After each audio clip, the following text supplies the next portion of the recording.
Hi, everybody, and welcome back to Introspection. I'm Amy Lindner-Lesser, your host, and today I thought we would talk about the space between. And what that means is let's talk about why January isn't about reinvention and what it really is about. So, if you're listening to this in January, I want to start by saying if you don't feel energized, if you don't feel clear, if you don't feel ready to reinvent yourself, it's okay. There's nothing wrong with you. The issue is more that January has a reputation for being really loud. It starts with all the noise and the noisemakers and the fireworks and the parties of New Year's Eve. And then it doesn't stop. It starts asking you, what are your new goals, your new habits? Who is the new you? And yet, for so many people, especially those who've experienced grief and loss and caregiving, illness, or a major life transition, January doesn't feel loud at all. It feels quiet. It feels tender. It feels unsettled, sometimes even empty. The holidays are over, distractions are gone, company may be gone, and suddenly we're left alone with ourselves and our dog who's coughing and hacking up a lung in the background. Today, I want to talk about that space, the space between who you were and who you're becoming. That space doesn't get much attention. It's the space we're often told to rush through. Just get there. You should be over this by now. But January is not always a doorway. Sometimes it's a threshold. And the difference is that thresholds are meant to be stood in, not sprinted through.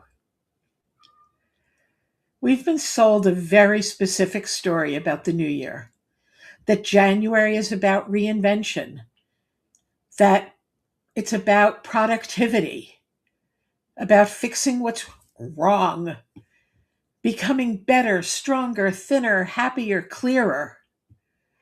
But here's what that story leaves out. It assumes that you're starting from a clean slate. And unless we were just born, we're not starting from a clean slate. We're starting January carrying grief that didn't get wrapped up with the holidays, a caregiving role that didn't end on December 31st, a diagnosis, a divorce, an empty nest, a loss of identity, a life that now or has had a before and an after, or a before and an after. When life has cracked open, January can feel less like a beginning and more like exposure. And when we try to force reinvention too soon, something inside us quietly and sometimes not so quietly resists. There's something that's wonderful, and I'm not going to talk about it today, but it's the fact that our body keeps the score. So while we try to avoid thinking about things or dealing with things, our body remembers them. And until we can process that, it's going to continue to remind us of it. When we try to force reinvention too soon, something inside resists, not because we're lazy, not because we lack willpower, but because we're still listening. We're still oriented. We're still catching our breath. It also says to me that when we want to reinvent, there was nothing that we liked from before. And that's not true. There were many things. And sometimes we actually wish we could go back to where we were. Unfortunately, we can't go back to where we were before. We can only take what we can with us as we go through that threshold and into the next steps. There's a word for this in between space. It's called liminal space. Liminal space is the space between the before and the after, the old identity and the new identity, between what was familiar and what isn't yet known. It's uncomfortable because there is no map, there is no GPS, and you're not yet who you're becoming.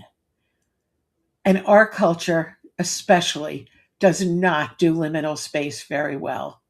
We want answers. We like answers. We like labels sometimes. We like 5-step plans or 10-step plans. But liminal space isn't meant to be solved. It's meant to be inhabited, to live in. And this is where grief often lives.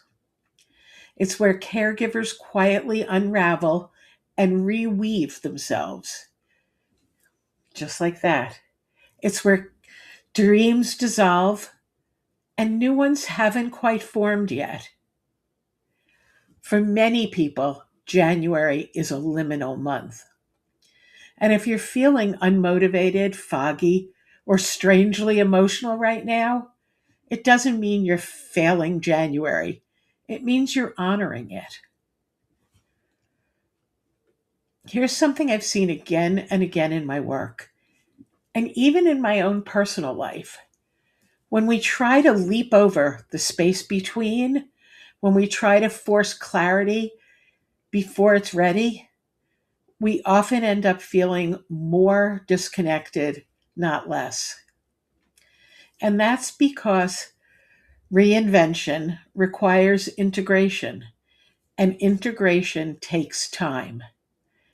We don't metabolize loss on a schedule. You don't rebuild identity on demand. You can't snap your fingers and there you are. If you've been caregiving, grieving, or surviving for a long time, your nervous system may just now be exhaling. January may be the first quiet month you've had in months or even years. Your body and soul are saying, let me rest here for a moment. It's not stagnation. You're not frozen. You're not stuck. What it is its wisdom. So if January isn't about reinvention, becoming somebody completely different, what is it about?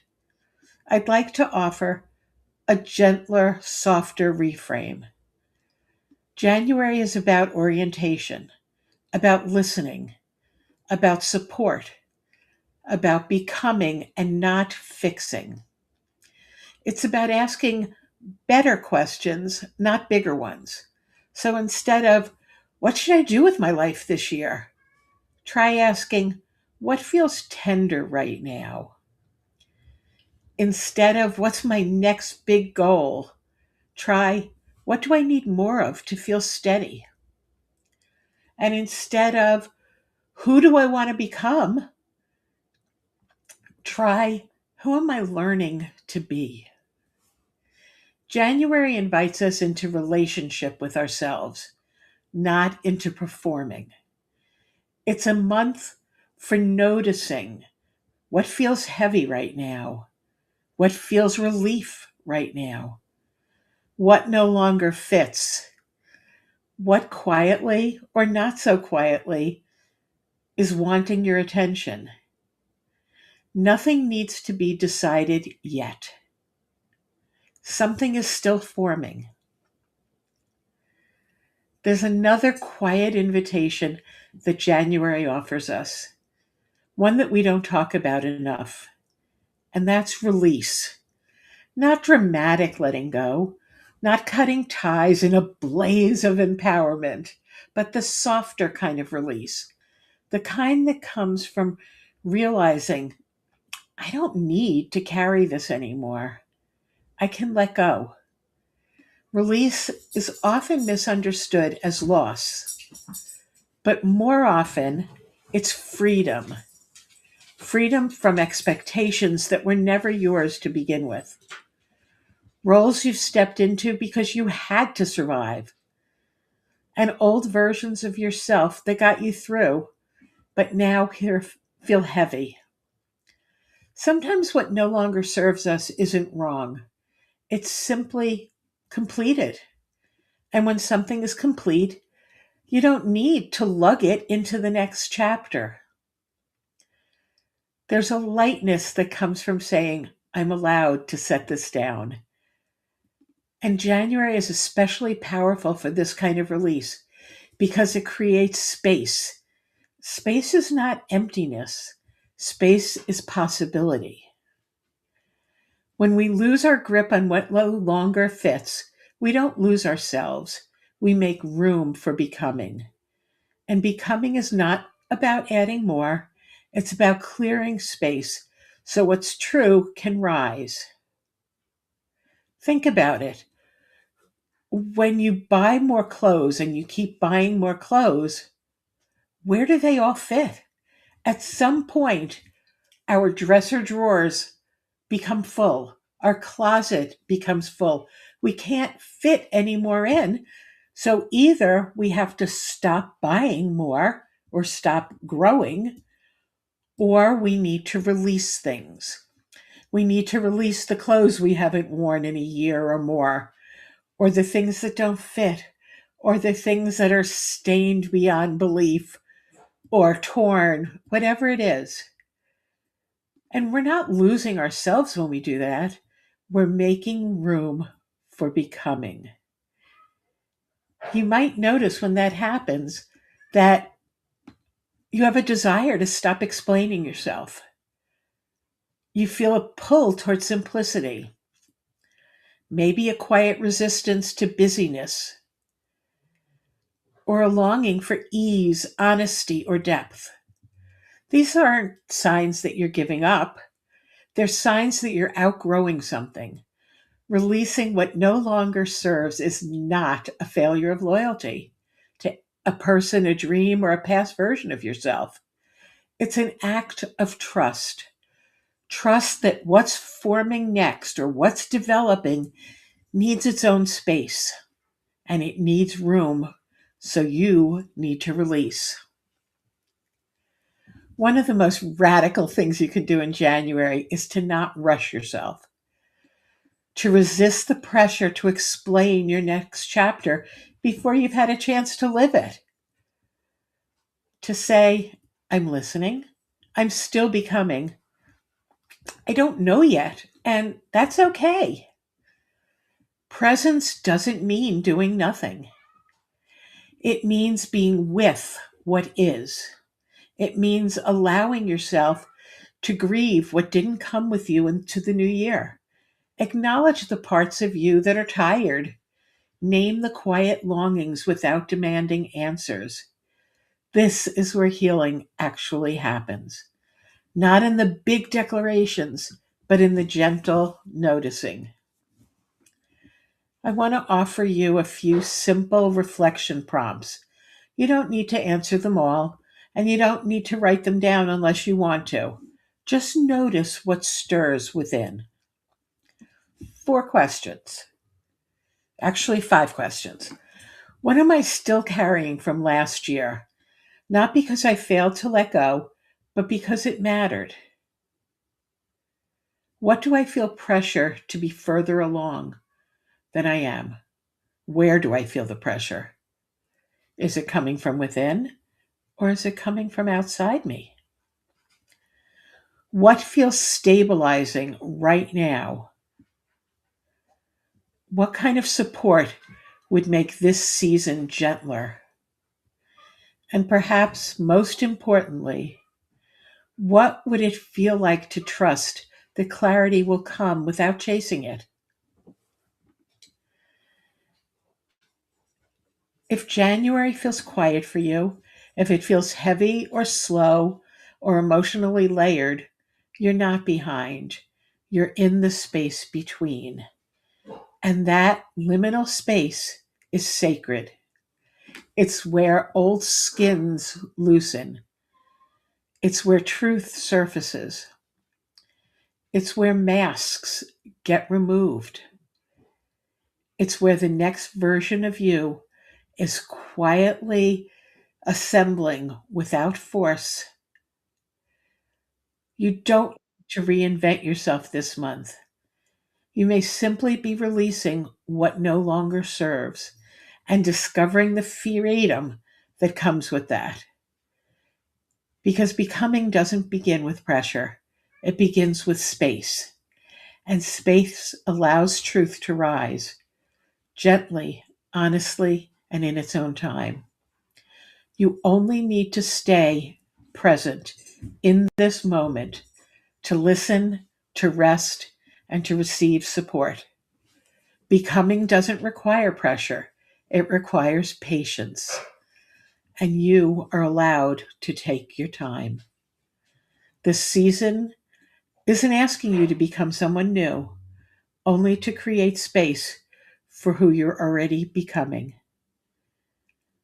And if you'd like someone to walk alongside you, I'm here to do that. Just look for the link in the notes. And until the next time, may you find strength and happiness in yourself. And may you have wonderful days and a lot of productive but slow liminal time. Take care. If you liked what you heard on this podcast and want to hear more, please follow us and tell your friends. You can also find me on Facebook at Amy Lindner-Lesser, Grief to Growth Life Coaching, and on LinkedIn at Amy Lindner.